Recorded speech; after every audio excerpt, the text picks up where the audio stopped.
You close the textbook after hours of studying. You've highlighted every other line. Your notes are a work of art. But fast forward to the exam. Your mind just goes blank. The information has vanished from memory. Why does this keep happening?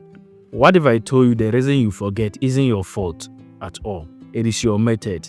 And today, I'm going to show you a teacher's secret, a framework called the Bloom's Taxonomy that will completely change how you study and help you remember information more effectively, literally forever. So, in this video, we are first going to figure out why you keep forgetting what you study. Then I'll introduce you to Bloom's Taxonomy. We'll break down each level of each pyramid, and most importantly, I'll give you a step-by-step guide on how to use this pyramid to structure your study session so you learn deeper and remember for the longer haul. Let's talk about the problem. Most of us study by rereading our notes, highlighting textbooks. It feels productive, right? It feels like we are doing the work. But here's the secret. You are mostly just recognizing the information. Your brain sees it and goes, oh yeah, I've seen that before. But you are not practicing the skill of actually recalling it from memory.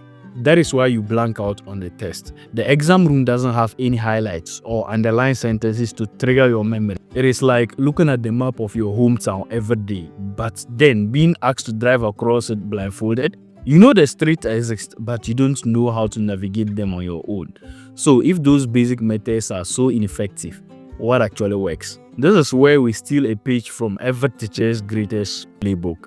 They use a blueprint for building lessons that take students from basic knowledge to deeper understanding.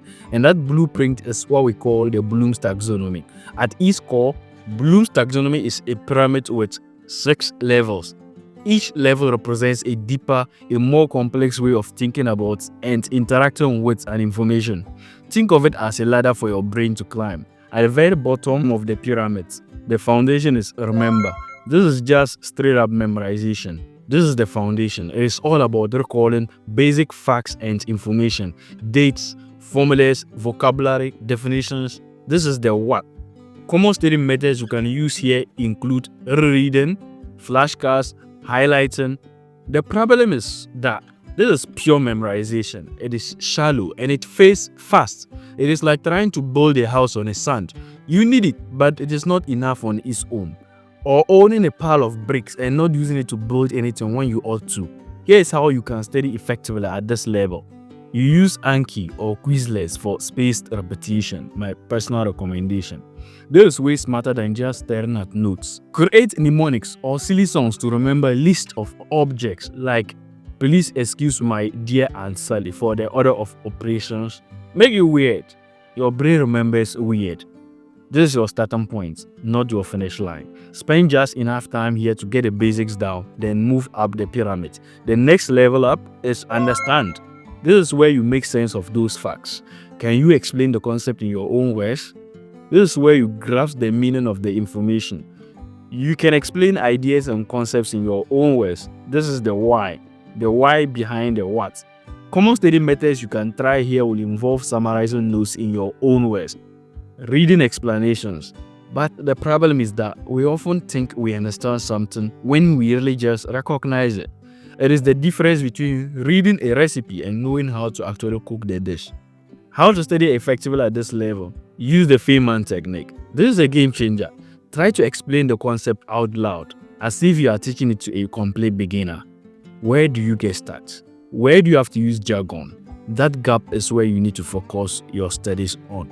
Summarize a page of your textbook in one paragraph. Then summarize that paragraph in one sentence. This will force you to find a core idea. Ask yourself, could I explain this to my friend over a coffee? If the answer is a no, you haven't reached understanding yet. Go back and clarify further. Level 3. Apply. Now we are getting to the good stuff. This is where you use the information in a new situation. You are taking that knowledge out of the textbook and using it in the real world. Common study methods. Actually, many students rarely get here on their own. This is just often doing practice problems. How to study effectively at this level. Do all the practice problems, but don't just do them. Understand why you are using a specific formula or method for each one. Create your own Examples. Don't wait for your professor to give a problem. If you are learning about a business concept, apply it to a real company you know. If you are learning something related to the law, apply it to a hypothetical scenario. Use it or lose it. The law of use and disuse. This is the use it part. The act of application forges stronger neural pathways. It is the difference between owning a tool and knowing how to actually build something with it. Level 4. Analyze. This is where you become like a detective. You break information down into parts and see how they fit together. You can use patterns, organize concepts, and identify underlying structures. Common study methods. This is where highlighting different topics in different colors can actually be useful. How to study effectively at this level. Compare and contrast. How is concept A different from concept B? How are they the same? Example, mitosis versus meiosis, communism versus socialism.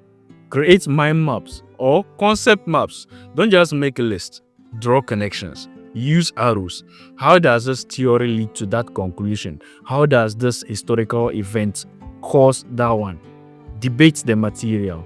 If you have a study group, argue a point from different perspectives in order to arrive at a logical conclusion. Why did the author say this? What evidence did they use? Is there a bias? Analysis is critical thinking, and it makes knowledge deeply personal and memorable. Level 5. Evaluate. This is where you make judgments and critiques. You're not just accepting information at face value anymore. You are standing at the top of the mountain, looking down at all the information gathered and deciding what is good, what is bad, and what is most important. Common study methods you can apply here. Honestly, most students never get here unless an essay question forces them to. How can you study effectively at this level? That's what I want you to do during your studies. Practice, critique, arguments. Find a journal article or a news piece related to your topic. What are the strengths and weaknesses of their judgments? Is the evidence solid? Defend a viewpoint. Pick a side on controversial topic in your field and build a case for it. What evidence would you use? Rank things. If you have a list of theories, historical figures, or experiments, rank them by importance or impact and justify your ranking. This will force you to evaluate their weight. This is where you develop your own expert opinion. Level 6. Create. This is the pinnacle, the ultimate proof that you own this knowledge, that you control this knowledge. You are not just breaking things down or judging them. You are using all of that to put something new together. You are generating new ideas, designing new solutions, building new things. How do you study at this level so effectively? Design your own experiments based on what you've learned. What would you test next? Write a new ending to a historical event or a story in a literature. Build a project or a prototype. If it is coding, build a small app. If it is about business, draft a business plan. Write a song, a poem, or a blog post explaining the concept. When you have to create something new from the knowledge, you have to manipulate it in every possible way. You literally can't just forget it because you have built something with it. Now, here's the $1 million question I want to ask you. Which level do you think most students spend 90% of their time on? Of course, it's the bottom two. Remember and understand. We make beautiful flashcards and we just stare at them. We think knowing the information means we know the concept, but that is like knowing the name of every guitar chord without being able to play a single chord. It is fragile, surface level knowledge that vanishes under pressure. So, how do we fix this? How do we actually use this pyramid? It is simpler than you think. Your goal for every single topic you study is to literally climb up the pyramid. You start at the base. That is a non-negotiable level. You have to know the key terms and facts. Make your flashcards, but then this is the crucial part. You immediately force yourself upward. You explain it out simply. You do practice problems. You ask yourself, how does this compare to what I learned last week? You critique a theory. You try to teach it to someone else. The act of struggling to do those higher level tasks is what cements the lower levels. You are not just collecting bricks of information, you are mortaring them together into a strong, unbreakable structure, piece by piece, on top of one another. How to build a study session using the pyramid. Okay, so how do you actually do this? Your study session should look like a journey up the pyramid. Use the first 10% of your time to remember and understand. Use flashcards or quick review to get the basics down. The next 50% of your time, you should spend it on apply and analyze. This is your main event. Do practice problems, create comparisons, draw mind maps, and the last 40% of your time, use it to evaluate and create. This is what cements your knowledge and understanding.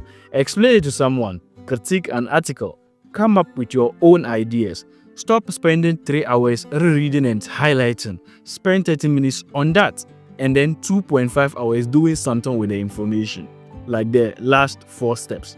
That is the shift. Now you might be thinking, this seems like it's gonna take forever.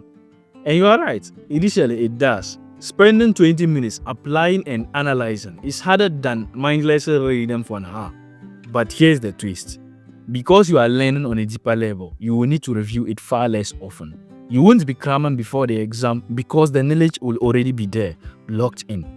This method actually saves you time in the long run, and more importantly, it eliminates so much exam stress. Alright, so now you understand how to use Bloom's taxonomy and how it can totally transform how you study. But let's be real, knowing how to study is one thing, and actually finding time and beating procrastination is a whole other challenge. You are probably wondering, how do I fit this into my already crazy schedule without burning out? Well, I've got you covered. My next video is all about building a stress-free study plan that creates the time for this deep work. It is the perfect study partner to the strategy, if you like it that way. So, to learn my exact time blocking method, click right here on the screen or check out the video link in the description below. Okay guys, thank you for watching, and if this video has helped you, give it a thumbs up and hit that subscribe button for more tips on how to work smarter and not harder. I'll go forth and build some pyramids of knowledge using Bloom's taxonomy. I'll see you in the next one. My name is Jawar and I am that guy.